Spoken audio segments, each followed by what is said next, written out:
Did you know that Thoth, the Egyptian god of wisdom, taught that the awakened man is more powerful than the celestial gods themselves? But that kind of knowledge doesn't show up in regular books. It's hidden, encoded, and it only reveals itself when you're ready. If this video found you now, it might be because maybe you are. Today, I'm going to show you the 3 Hermetic mysteries that are only revealed to those who have already begun to awaken. Mysteries that change the way you see the world, time, and yourself. But be warned, once you see it, there's no unseeing it. Man is a miracle to behold. He knows the heavens without ever having touched them with his feet. Have you ever asked yourself who Thoth really was? Not the god from mythology books, but the being behind the symbol. The living consciousness that many call the mind of God in the form of a word. Thoth wasn't a typical god. He didn't go to war, didn't demand worship, didn't cast plagues. His weapon was language, his power, thought. His presence felt like a whisper between worlds, a silent code that only the initiated could decipher. They say he was the one who gave humanity the most dangerous and divine gift of all, writing. But this writing wasn't like what we use today. It wasn't just a bunch of dead letters, it was alive. Each symbol carried energy. Every word was a bridge. Writing, to Thoth, was a sacred act. It was the art of turning the invisible into form. He didn't just create the alphabet, he shaped reality with it. Thoth is called the heart of Ra, the mind behind the sun, the one who thinks in light. And he's also the tongue of Atum, the voice of the hidden god, the whisper that translates what's beyond creation. Geometry was born with him. Astrology was revealed by him. The cycles of time, the measurements of the universe, the movements of the stars, all of it was part of the divine math Thoth designed. And it wasn't to control the world, it was to understand it. Because those who understand don't need to dominate. Thoth wasn't just the architect of the cosmos, he was also the guardian of the soul. In Egyptian tradition, he's the one who guides the dead to the scales of judgment. But judgment isn't about punishment, it's about memory. Thoth is the scribe holding the book of your life, and what's written there was written by you. Every thought, every choice, every emotion, it was all recorded, not to condemn you, but to show you who you've become. When the Greeks discovered Egyptian wisdom, they recognized Thoth in their own messenger of the gods, Hermes. But what they didn't expect was that by merging these two faces, something even greater would be born. Hermes Trismegistus, the Thrice Great, the one who masters body, mind, and spirit, the priest, the philosopher, and the king. And in his name, over 30,000 sacred texts were written. Books that weren't just for reading, they were for initiation. Spiritual maps to cross the soul's portals, secrets about the creation of the world, the origin of the soul, the rituals of ascension, true alchemy, the kind that transforms the self, not metals. But Thoth didn't shout his teachings, he whispered them, because only those who had suffered enough to seek the truth would be able to hear. The initiates knew this, and that's why, in Alexandria, in Saqqara, in temples hidden beneath the sands of time, there were silent ceremonies where Thoth's wisdom was passed from mouth to ear, from master to disciple. There, he wasn't worshipped, he was understood. He never founded a religion. He pointed to a path that cuts through ego, illusion, and fear. A path that's not found out there, in dogmas or empty rituals, but within, in the silent space between one thought and another, in the moment when the soul decides to remember who it is. Because that's what Thoth does. He doesn't tell you who you should be. He just holds the mirror, and in that mirror, you'll see two things: the shadow the world made of you and the light you've always been. That is the initiation. That is the remembering. And if you've made it this far, maybe you're ready to see. And that's why we're going to talk later about the 3 main mysteries of Thoth and how understanding them can transform your life. Hermetic knowledge was never philosophy. It was always spiritual practice. But what many still haven't realized is that Thoth's teachings, even when recorded in words, were never meant to just be read. Hermetic knowledge wasn't born as parlor philosophy or theory for debate. It has always been spiritual practice, a kind of wisdom that doesn't try to convince you with arguments, but touches something inside you and triggers transformation. The ancients already knew that truth can't be explained, it can only be awakened. And that's why the Corpus Hermeticum, one of the most enigmatic works of the tradition, was written in the form of dialogues. Hermes speaks with Tat, his spiritual son.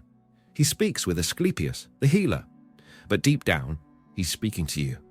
Because this text isn't an explanation. It's a mirror, a key, a vibrational code that only unlocks when your soul is ready. You could read the entire Kybalion and feel nothing, but you might hear a single sentence at the right moment, and something starts to vibrate, because the secret was never in the letters. It was always in the energy behind the letters. The true teaching isn't in what is said, but in what is activated within the one who listens. That's the reason these texts have lasted for millennia. They weren't made to inform. They were made to remind. And remembering isn't intellectual. It's something that happens from the inside out. You don't learn, you recognize. You don't memorize, you awaken. The first readers of the corpus didn't study it like a manual. They used it as a tool for initiation, reading in silence, in meditation, letting the words provoke visions, insights, altered states of consciousness. It was a ritualistic reading, sacred and deeply personal. Hermes never speaks like someone teaching. He speaks like someone provoking. He sparks something, a simple phrase, but one that carries the weight of eternity, a question that breaks down everything you thought you knew, a silence that says more than 1,000 explanations. Because true knowledge isn't something you possess, it's something you become, and that's why you're here now. Maybe you've read these texts before, maybe not, but that doesn't matter. What matters is what's happening right now. If while hearing these words you feel something moving inside you, something unexplainable, it's because this knowledge isn't arriving for the first time. It's being remembered. Awakening doesn't start when you understand, it starts when you feel. And that's what Hermetic texts do. They don't speak to your mind, they speak to your essence. And before we dive deep into the 3 Hermetic mysteries, it's important to understand how initiations were done in Thoth's temples. Because the most impressive thing is that this awakening process wasn't just symbolic, it truly happened. In real places, with rituals, chants, and ceremonies carefully preserved for millennia. Places where Thoth's teachings weren't read as distant words, but lived as transformational experiences. In the heart of Egypt, among stone columns that still echo with mysteries, there were temples where initiation happened in silence. One of them, in Saqqara, housed the sanctuary of the followers of the ibis god. Another, in Alexandria, acted as a bridge between worlds, between the visible and the invisible, between east and west, between reason and spirit. According to scholar Gilles Quispel, there was a true Hermetic secret society in Alexandria, but it wasn't like modern brotherhoods. It was deeper, more subtle, more alive. Its members didn't identify with titles or ranks. They called each other brothers, and there was no hierarchy of ego, only degrees of spiritual remembrance. Their initiation began with a baptism, not of water, but of spirit, a vibrational rebirth. It was the start of a journey where the disciple wasn't trying to understand, but to become, where the body became a temple, where the word became vibration, where silence spoke louder than any voice. During the rituals, hymns were chanted made up of sacred vowels, pure sounds aligned with the 7 planets and the 7 celestial spheres. These vowels, when sung in the right order, created a vibrational ladder, guiding the soul of the initiate through levels of consciousness that go beyond ordinary understanding. It was music, but it was also magic. The first mystery, the sound that opens invisible portals. The initiates knew the universe doesn't respond to words. It responds to vibration. That's why, in the deepest rites of Thoth's temples, what was chanted wasn't logical prayers, but vowels. Pure sounds, echoes from the very birth of creation. 7 sounds, 7 vibrations, 7 keys. Each one resonated with a planetary sphere. And together they formed an invisible ladder, guiding the soul through subtle realms to the highest point of the cosmos. In the discourse of the Ogdoad and Aeneid, this secret was recorded, vowel chants as a form of spiritual ascension. When the priest chanted those vowels, they weren't just singing. They were calling, connecting, activating. Each sound was an invocation echoing beyond time, touching regions of existence that the common senses can't reach. They knew the gods don't hear the way humans hear. They're not moved by arguments, nor impressed by speeches. They respond to what vibrates, to intention turned into sound, to truth made frequency. The name of God, they said, can't be spoken with words. It can only be chanted in silence, and even silence, when filled with presence, becomes sacred music. This is the first mystery. The divine language is vibrational. It doesn't need to be understood by the mind. It needs to be felt by the soul. Chanting wasn't a performance, it was an offering, and every note, every vowel, was like a light being lit inside the body of the initiate. One by one, the energy centers would align, inner blocks would dissolve, and something inside would begin to rise. The right sound, chanted with reverence, can move invisible worlds. And maybe, right now, as you hear these words, your soul is remembering a sound that can't be forgotten because it doesn't come from outside. It's born within. The sound that opens invisible portals isn't just a poetic metaphor. It's real.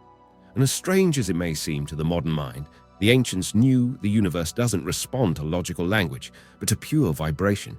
They didn't recite prayers like formulas. They sang sounds, sounds that didn't describe, they created. And to help you feel, not just understand, this principle, I'll share a short story with you. The fable of the silent apprentice and the forgotten sound. It's said that in an ancient village, there lived a young apprentice who desperately sought the wisdom of the gods. He read every book, memorized every symbol, mastered the terms and the rituals. But no matter how hard he tried, his soul remained empty. The temple where the masters gathered never invited him. He knew everything, but felt nothing. One night, frustrated by his spiritual loneliness, he ran away from the village and into the forest. He shouted at the sky, cried, cursed the divine silence, and when exhaustion took over, he fell asleep at the foot of a tree. Then, in a dream, a figure appeared, an old man with serene eyes and a voice without sound. He was the guardian of the lost sound. "Why do you seek the wisdom of the gods with human words?" the old man asked. "Because that's what I was taught," the boy answered, surprised.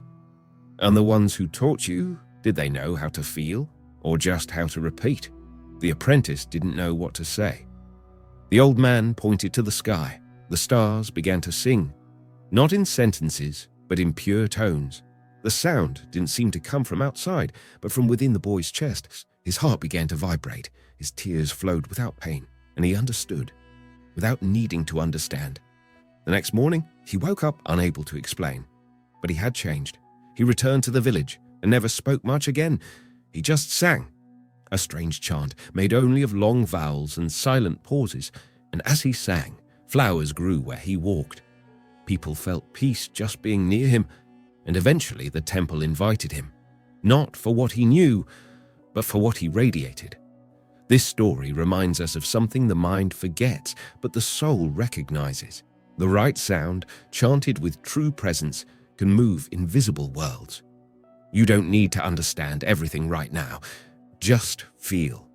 Because maybe in this exact moment, your soul is already singing on the inside. And that is the beginning of your ascension. The second mystery, writing as living magic. After discovering that vowel sounds were used to cross invisible portals, the initiates moved on to the next stage of the journey.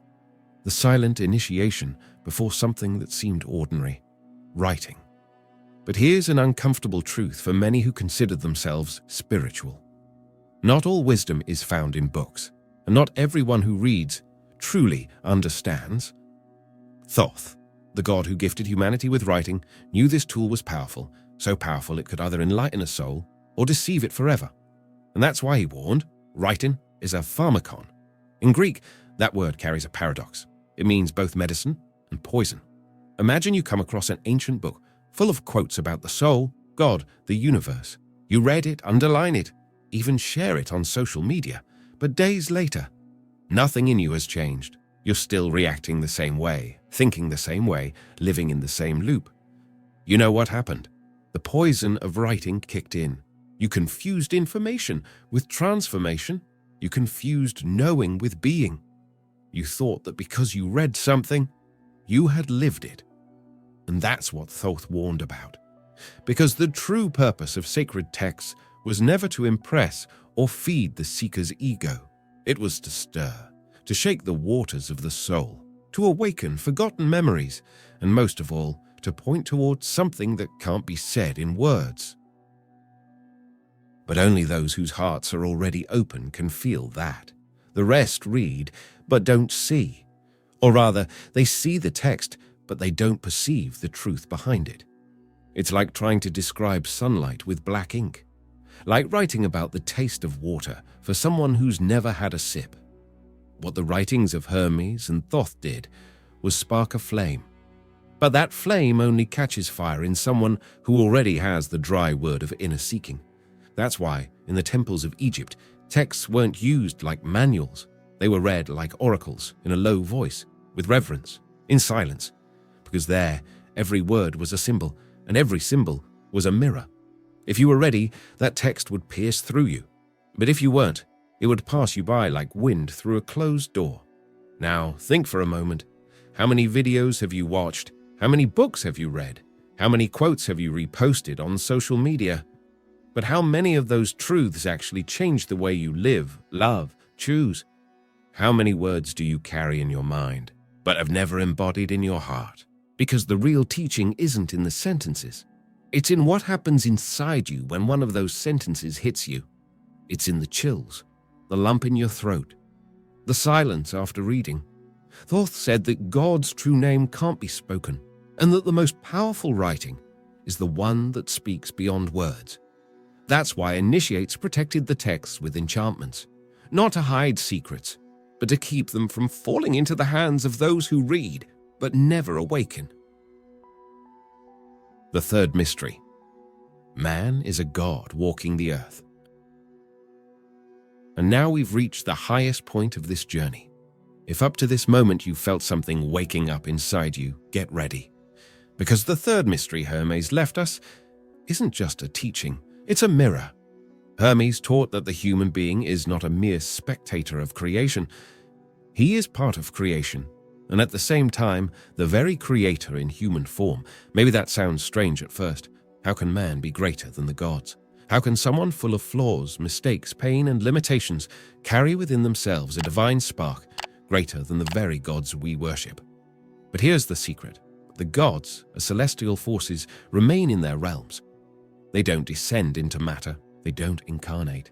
They don't experience what it's like to be born, forget who they are, suffer loss, feel loneliness, cry from love or pain, and still choose the light. That's something only humans can do. The human being lives between two worlds. He feels hunger and at the same time longs for something he can't even name. He works, gets tired, gets frustrated, but inside him there's a flame that refuses to go out. A voice that whispers, "You are more than this." And it's precisely because of this condition of walking through matter with a soul made of light that man is considered, in Hermes' words, more powerful than the gods themselves, because man is the only one capable of living in the visible world and touching the invisible. Imagine a tree. Its roots are planted in the ground, but its branches reach for the sky. That's what you are. A being rooted in this reality, but born to grow toward divine consciousness. Hermes said that the soul's sickness is ignorance of God, but not the God of institutionalized religions. We're talking about the creative principle, the intelligence that moves the universe, the light behind everything, and within you too. And what is ignoring God, if not forgetting that you're a part of all this? It's living as if you're just a body, just a number, just another person in the crowd. It's waking up every day, repeating patterns, carrying pain, feeding fears, without ever stopping to ask, who am I really? To know yourself, then, is more than an act of self-knowledge. It's an act of returning.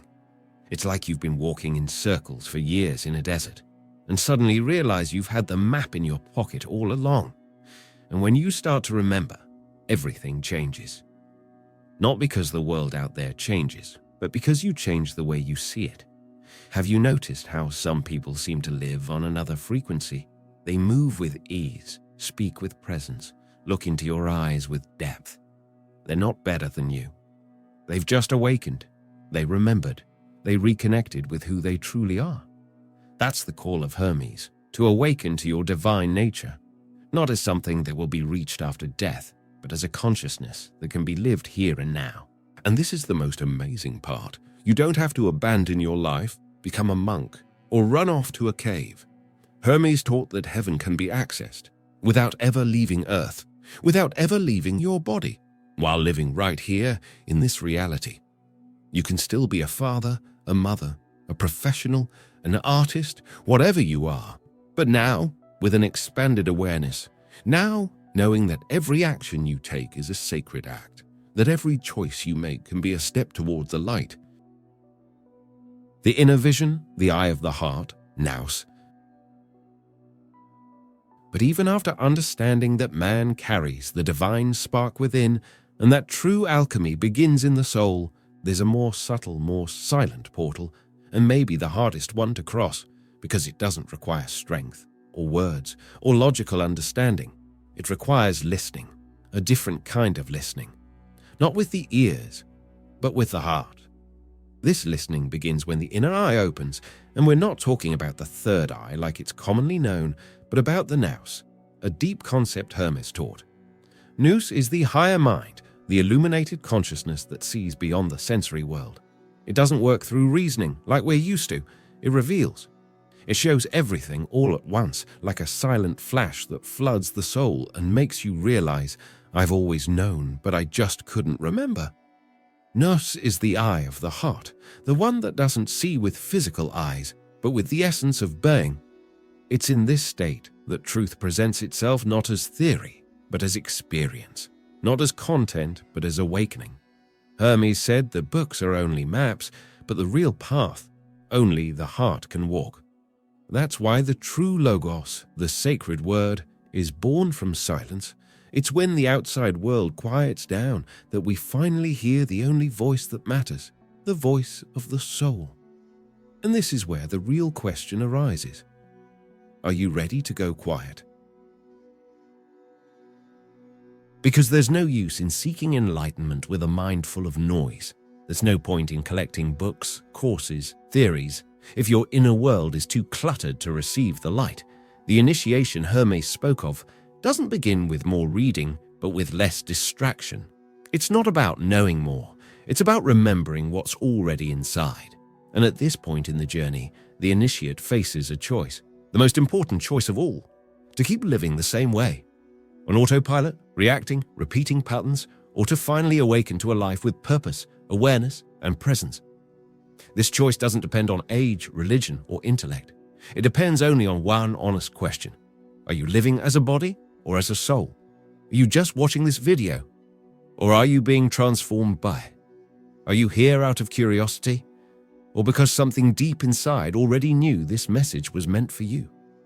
Hermes wrote that the one who knows themselves returns to life, but the one who clings only to the body, to the senses, to appearances, keeps wandering in the shadows, lost, not because they're cursed, but because they haven't remembered yet. And remembering is the key word, because spiritual awakening isn't some external achievement. It's a return, a remembering of who you've always been, before fear, before your name, before your story. And when that moment comes, when the soul finally remembers, silence becomes a temple. Nothing else needs to be said. Because the initiate is now standing before the mystery, and they know that what comes next can't be explained, it can only be lived. Initiation begins when the mind goes quiet. If you've made it this far and felt something different, something unexplainable, maybe it's because your soul is getting close to what Hermes called the one truth, the light that needs no words because it speaks directly to the spirit. At this point, the video ends, but your path is just beginning. From now on, Thoth no longer whispers with words. He speaks with light, with silence, with presence. If something inside you resonated, honor that, protect that. Return to silence whenever you can. Watch your life with more clarity. Feel before reacting. Listen before speaking. Breathe before deciding. And if you want to share this sacred moment with someone who might also be ready, write in the comments, "I listened with my heart," because that way I'll know that you didn't just watch. You crossed the first portal. Before you go, there's something important I need to tell you. I've set aside a special video made specifically for those who made it this far. It's the next step on the journey. If this content touched something inside you, don't stop here. Click the video that's showing up on the screen right now, and let's meet there. There, I go even deeper into this calling with revelations your soul might have been waiting to hear for a long time. I'll see you on the other side.